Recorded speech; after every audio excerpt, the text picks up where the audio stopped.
আমি আজ রাষ্ট্রবিজ্ঞান কি সম্পর্কে কিছু প্রশ্ন ও উত্তর নিয়ে এসেলাম।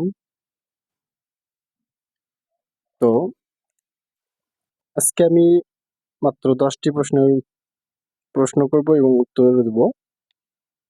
যারা রাষ্ট্রবিজ্ঞানের ছাত্রী আর কি আছো তাদের কাজে লাগতে পারে। তো এবার শুরু করা যাক। 1 নম্বরে, কাকে রাষ্ট্রবিজ্ঞানের জনক বলা হয়? উত্তর হবে গ্রিক দার্শনিক এরিস্টটলকে। 2 নম্বরে, মানুষ সামাজিক জীব উক্তিটি কার? এটা অ্যান্সার হবে এরিস্টটলের। রাষ্ট্রবিজ্ঞান কি ধরনের বিজ্ঞান? উত্তর হবে গাণিতিক সামাজিক বিজ্ঞান। 4 নম্বরে, রাষ্ট্রবিজ্ঞান শ্রেণী সম্পর্কে বিজ্ঞান এ কথা কে বলেছেন? উত্তর হবে লেনিন। তো 5 নম্বর প্রশ্নটি হবে, রাষ্ট্রবিজ্ঞানকে একটি প্রগতিশীল বিজ্ঞান কে বলেছেন?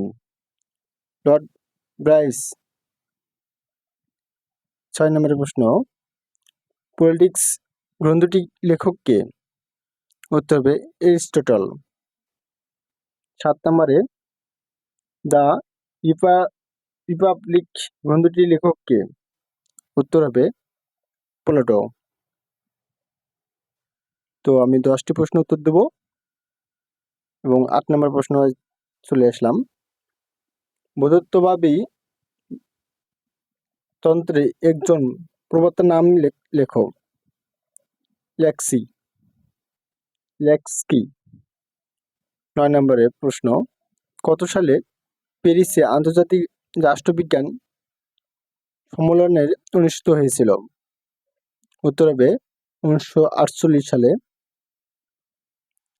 10 নম্বরের প্রশ্ন, কে রাজনীতিকে অর্থনৈতিক ঘনীভূত প্রকাশ বলেছেন? লেনিন। তো আমার 10টি প্রশ্ন বলা হয়েছে। এই প্রথম, ভুল হলে ক্ষমা করে দেবেন।